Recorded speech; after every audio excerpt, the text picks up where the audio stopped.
Bonjour, c'est Boulistrade, j'espère que vous allez bien. Aujourd'hui on parle des deux matchs qui ont eu lieu cet après-midi en Ligue 1. On commence par Monaco qui recevait Metz, victoire des Monégasques 3-1, avec un super but de Ghezzal. D'ailleurs je vous pose une petite question là-haut, un petit sondage concernant Rachid Ghezzal. C'est une nouvelle fonctionnalité qu'on met sur les vidéos, donc allez-y, répondez, donnez votre avis sur ce joueur Rachid Ghezzal qui était donc une recrue de l'été dernier à Monaco. Bref, petite parenthèse faite, maintenant parlons de ce match-là. Tout est parfait pour Monaco sur le plan comptable, puisqu'ils mettent la pression sur Lyon avant le match de ce soir, parce que Lyon va jouer face au PSG ce soir, grosse affiche de cette 22e journée. Ils se rapprochent de Marseille, qui avait déjà mis la pression vendredi soir sans briller, mais ils ont quand même gagné 2-0 face à Caen. Donc Monaco a répondu aux attentes. Maintenant, c'était pas beau, c'était même assez ennuyant en fait. Monaco m'a beaucoup déplu face au 20e de Ligue 1 Metz. C'est quand même pas génial, tu gagnes 3-1, tu t'es même fait un peu peur avec ce but sur corner alors que tu jouais à 11 contre 10 déjà depuis le début de la deuxième mi-temps. Donc c'est pas génial du tout. Maintenant Monaco a fait le travail, c'est vraiment ça que j'attendais d'eux, vu qu'ils étaient sur une série un peu compliquée, ils venaient de faire 2 matchs nuls en Ligue 1 sans briller, avec un match nul d'ailleurs à l'arrache obtenu face à Nice. Donc c'est pas plus mal pour Monaco, c'est l'essentiel, c'est bien. En plus face à une équipe de Metz, j'ai dit qu'ils étaient derniers de Ligue 1, mais c'est quand même une équipe pas mal du tout. J'ai d'ailleurs écrit un article sur cette équipe-là. Le lien est dans la description, c'est pour ça que je vous fais ça. C'est juste pour ça que je vous fais ça. Donc j'ai écrit un article sur Metz, concernant donc leur capacité à peut-être se maintenir à la fin de la saison. C'est une équipe en forme, c'était une équipe qui restait sur 5 matchs sans défaite en Ligue 1. Donc finalement la performance est pas géniale pour Monaco, mais il faut s'en souvenir de cette performance. C'est quand même positif pour les Monégasques qui ont gagné 3-1 face à des Messins valeureux qui sont battus, qui ont tout donné, mais qui étaient inférieurs mais ils sont objectivement inférieurs à cette équipe de Monaco, donc c'est un résultat positif pour les Monégasques avant le match de l'Olympique Lyonnais. Il est fort possible qu'à l'issue de cette 22e journée, les Monégasques soient 3e du championnat. Et oui, parce que ce podium-là, il bouge tout le temps. C'est une course incroyable. La course à la 2e place va être folle, comme la course à la 5e place. Pourquoi j'enchaîne sur cette course à la 5e place, dont j'ai déjà parlé hier dans mes autres vidéos réactions? C'est que au début d'après-midi, il y a eu Nice qui recevait Saint-Etienne. Victoire 1-0 des Niçois avec un superbe but de Willian Cyprien sur coup franc à la 23e. D'ailleurs, je suis super heureux de revoir Willian Cyprien en Ligue 1 marqué. Ça fait quand même toujours du bien de revoir ce joueur-là si talentueux qui s'était gravement blessé, et j'espérais qu'il allait revenir, et il est en train de revenir, donc ça c'est une bonne nouvelle.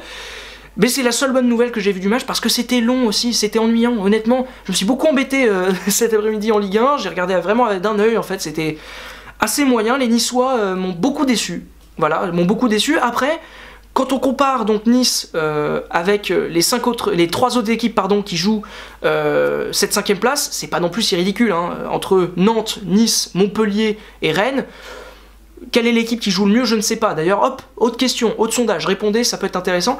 Il y a quand même des choses très positives à Nice, bien sûr, leur relance qui m'impressionne toujours autant, Jean-Michel Seri au milieu de terrain qui règne, qui est vraiment intéressant, leur jeu à 3, leur jeu en triangle, quelques petits joueurs qui sont sympas, notamment Burner sur le côté droit qui m'a plu, j'ai bien aimé Makengo aussi quand il est rentré, donc il y a vraiment des bonnes choses à Nice, mais voilà, la stat, enfin l'effet, il y a 2 choses qui montrent, voilà, je vais réussir à finir cette phrase, il y a 2 choses qui montrent que Nice c'était pas terrible aujourd'hui, c'est que bon déjà Balotelli a été absent, complètement, on l'a pas vu, c'est absence totale, lui qui avait été si brillant face à Monaco, où Nice avait fait un très bon match, là non, rien, donc c'est quand même pas forcément quelque chose de rassurant, quand tu touches pas ton buteur, il y a quand même un problème. Et puis, autre chose, c'est que dans le jeu, t'as pas marqué de but, t'as marqué sur coup de pied arrêté, sur coup franc. Face à Saint-Etienne, oui, c'est important, parce que Saint-Etienne, c'est toujours aussi faible. Voilà, je passe maintenant sur Saint-Etienne.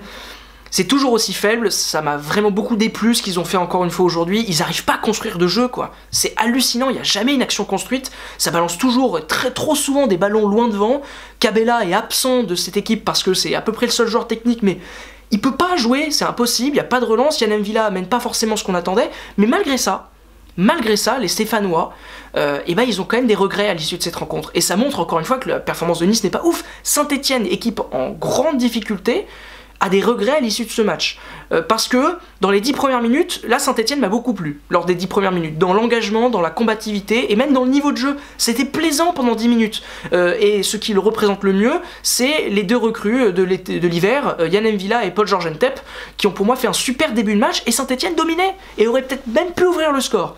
Après À partir de la 10e minute, ça commence à se rééquilibrer. 23e minute, donc coup franc de Willian Cyprien. Bon, là c'était terminé.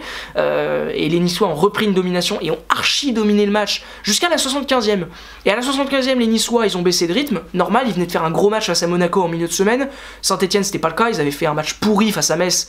Donc évidemment qu'ils étaient en forme. Ça ne pouvait pas être autrement. S'ils étaient fatigués après le match qu'ils avaient fait face à Metz, on pourrait se poser des questions. Mais donc à partir de la 75e minute, les Stéphanois ont repris le contrôle, ont dominé les débats. Ils ont même marqué un but, mais qui a été refusé pour une position de hors-jeu, certes limite, mais elle existe hein, cette position, mais ça s'est joué à rien. Donc Saint-Etienne, malgré leur piètre performance, malgré leur mauvais niveau, ils ont des regrets. Donc ça montre quand même que Nice, c'est pas génial. Mais encore une fois, je balance un peu tout en disant que Nice a gagné 1-0. Montpellier hier, ils ont gagné 2-1 avec un but à la 95e minute.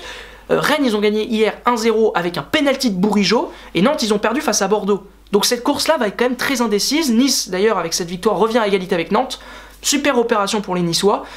Mais si ils veulent, pour moi, passer devant, il va falloir que l'une de ces 4 équipes joue mieux. Clairement, parce qu'aujourd'hui, c'est super indécis. Et honnêtement, je pense que Nice a le plus de potentiel pour mieux jouer. Maintenant, il faut que ça se fasse. J'attends avec impatience Lucien Favre, mais quand même, à souligner, Lucien Favre fait un boulot dingue, parce que cette équipe-là était au fond du trou il y a quelques mois. Là, ils sont en train de renaître de leur cendre.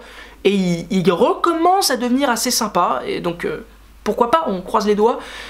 Pour Saint-Etienne aussi, parce que ça va être compliqué pour les Stéphanois. C'est pour les Stéphanois. Merci beaucoup d'avoir regardé cette vidéo. Ce soir, vidéo réaction concernant Lyon et le PSG, puisqu'ils vont tous les deux s'affronter ce soir dans un match qui risque d'être attendu sans Neymar. Et oui, ça c'est quand même une sacrée nouvelle. Merci beaucoup d'avoir regardé cette vidéo, et à la prochaine sur la chaîne Foot News.